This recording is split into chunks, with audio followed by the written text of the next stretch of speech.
यहां सिर्फ तुम हो और सिर्फ मैं, और कल भी होंगे।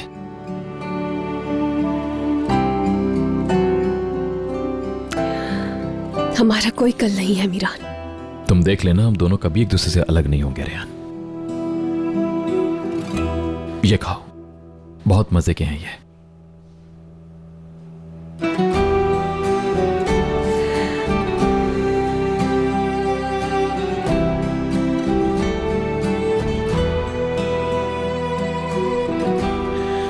लगता है तुम फिर से भूख हड़ताल पे हो। हाँ, या अल्लाह मुझे सब्र दे, थक गई हूं, वाकई थक गई हूं मैं। आखिर इतनी जिद्दी क्यों हो तुम?